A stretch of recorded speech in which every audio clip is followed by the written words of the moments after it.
अगर आपको लगता है कि हमारा सोलर सिस्टम बिल्कुल सामान्य है, तो शायद आप सबसे दिलचस्प बात नहीं जानते, क्योंकि जब इंसानों ने पहली बार दूसरे तारों के आसपास ग्रहों की तलाश शुरू की, तो वैज्ञानिकों को उम्मीद थी कि उन्हें हमारी ही तरह के सोलर सिस्टम्स मिलेंगे।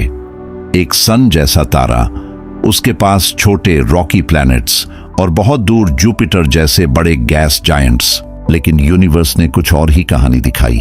कहीं एक ही तारे के बेहद पास कई ग्रह चक्कर लगा रहे हैं, कहीं जुपिटर जैसे ग्रह अपने तारे के इतना करीब हैं कि उनका एक साल सिर्फ कुछ दिनों का है, और कहीं कई अर्थ साइज प्लैनेट्स एक दूसरे के बेहद करीब मौजूद हैं। और फिर सवाल उठा, अगर दूसरे सोलर सिस्टम्स इतने अलग हैं, तो क्या हमारा सोलर सिस्टम ही असामान्य है?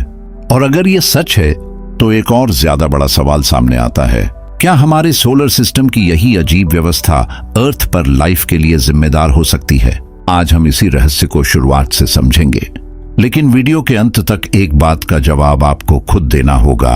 हमारा सोलर सिस्टम सच में रेयर है, या हम सिर्फ इसलिए इसे रेयर समझ रहे हैं क्योंकि अभी तक हमने यूनिवर्स का बहुत छोटा हिस्सा ही देखा है?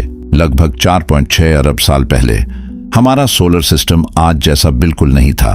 न कोई अर्थ थी, न जुपिटर, न सैटर्न के रिंग्स, न कोई ऐसा स्थान जहां हम खड़े होकर आसमान देख सकें। उस समय यहां गैस और धूल का एक विशाल क्लाउड था। ग्रेविटी ने इस क्लाउड को धीरे धीरे कोलैप्स करना शुरू किया। जैसे जैसे मटेरियल एक दूसरे के करीब आता गया, क्लाउड तेजी से घूमने लगा और एक विशाल डिस्क का रूप लेने लगा। बीच में मटेरियल इकट्ठा होता गया और आखिरकार हमारा सन बना। और सन के आसपास बची हुई मटेरियल की डिस्क में छोटे छोटे पार्टिकल्स आपस में टकराते और जुड़ते गए। पहले डस्ट, फिर छोटे रॉक्स, फिर बड़े बॉडीज, और करोड़ों साल की इस कॉस्मिक कंस्ट्रक्शन प्रोसेस के बाद प्लैनेट्स बनने लगे। आज हमारे सोलर सिस्टम में 8 प्लैनेट्स हैं, मर्क्यूरी, वीनस, अर्थ, मार्स, फिर बहुत दूर जाकर जुपिटर और सैटर्न, और उससे भी आगे यूरेनस और नेपट्यून। नासा के अनुसार सोलर सिस्टम की यह बेसिक अरेंजमेंट उसके फॉर्मेशन प्रोसेस से जुड़ी हुई है।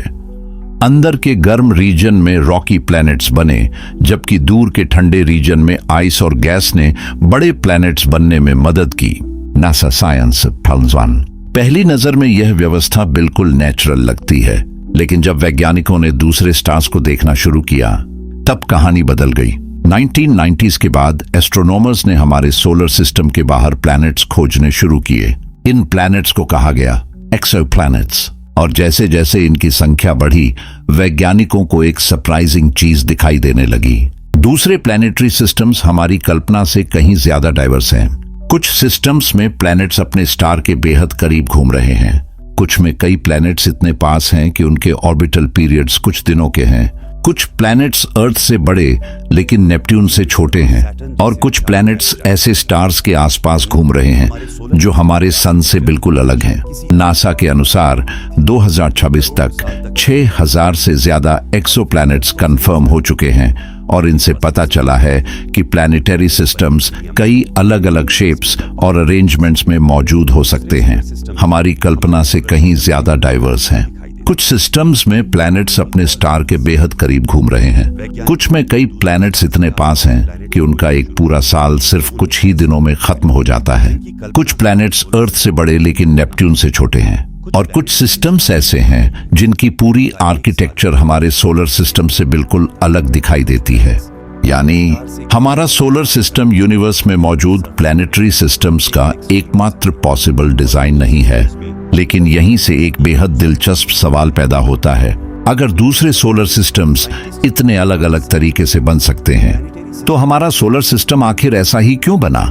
क्या इसके पीछे कोई खास वजह है, या फिर हमारा सोलर सिस्टम भी सिर्फ अरबों प्लैनेटरी सिस्टम्स में से एक सामान्य उदाहरण है? इस सवाल का जवाब जानने के लिए हमें वापस जाना होगा लगभग 4.6 अरब साल पीछे, जब हमारा सोलर सिस्टम बना भी नहीं था। उस समय यहाँ कोई अर्थ नहीं थी, कोई जुपिटर नहीं था, कोई सैटर्न नहीं था, सिर्फ गैस, धूल और अंतरिक्ष में फैला हुआ एक विशाल मॉलिक्यूलर क्लाउड था। फिर ग्रेविटी ने अपना काम शुरू किया। धीरे धीरे यह क्लाउड अपने ही गुरुत्वाकर्षण के कारण सिकुड़ने लगा। जैसे जैसे यह सिकुड़ता गया, इसकी रोटेशन तेज होती गई, और इसके बीच में मटेरियल इतनी तेजी से इकट्ठा होने लगा कि एक नया तारा जन्म लेने लगा। वही तारा आज हमारा सन है। लेकिन कहानी यहीं खत्म नहीं हुई। सन के चारों तरफ गैस और धूल की एक विशाल घूमती हुई डिस्क बची हुई थी, और इसी डिस्क के अंदर भविष्य के प्लैनेट्स बनने वाले थे। छोटे छोटे डस्ट पार्टिकल्स आपस में टकराते रहे। कुछ पार्टिकल्स टूट गए, कुछ फिर से जुड़ गए, और करोड़ों साल तक चलती इस प्रक्रिया में छोटे पार्टिकल्स धीरे धीरे बड़े बॉडीज में बदलते गए। पहले छोटे रॉक्स बने, फिर प्लैनेटिसिमल्स, फिर प्लैनेटरी एम्ब्रियोज, और आखिरकार हमारे सोलर सिस्टम के प्लैनेट्स बनने लगे। लेकिन यहाँ एक बेहद महत्वपूर्ण बात हुई। सन से दूरी बढ़ने के साथ टेम्परेचर बदलता गया। सन के बिल्कुल पास का रीजन इतना गर्म था कि वहां केवल कुछ मजबूत मटेरियल्स ही टिक पाए। इसलिए मर्क्यूरी, वीनस, अर्थ और मार्स जैसे रॉकी प्लैनेट्स बनने की कंडीशंस बनी।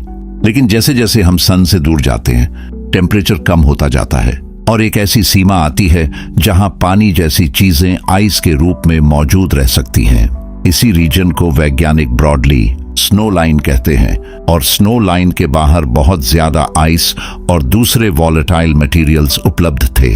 यही मटेरियल आगे चलकर बड़े प्लैनेटरी कोर्स बनाने में मदद कर सकता था। और जब ये कोर्स पर्याप्त बड़े हो गए तो उन्होंने आसपास की हाइड्रोजन और हीलियम जैसी गैसेस को आकर्षित करना शुरू किया, और धीरे धीरे जुपिटर और सैटर्न जैसे विशाल गैस जायंट्स बनने लगे। यानी हमारे सोलर सिस्टम की आर्किटेक्चर शायद किसी एक घटना का परिणाम नहीं थी। यह करोड़ों साल तक चलने वाली ग्रेविटेशनल और फिजिकल प्रोसेसेस का नतीजा थी। लेकिन अब असली सवाल आता है, अगर प्लैनेट्स बनने के नियम पूरे यूनिवर्स में लगभग एक जैसे हैं, तो दूसरे सोलर सिस्टम्स हमारे सोलर सिस्टम से इतने अलग क्यों दिखाई देते हैं? यहीं पर कहानी और भी रहस्यमय हो जाती है। वैज्ञानिकों ने जब दूसरे स्टार्स के आसपास प्लैनेट्स खोजने शुरू किए तो उन्हें ऐसे वर्ल्ड्स मिले जिनकी कल्पना हमारे सोलर सिस्टम को देखकर करना मुश्किल था। कुछ प्लैनेट्स अपने स्टार के इतना करीब हैं कि उनका एक साल कुछ ही अर्थ डेज में पूरा हो जाता है।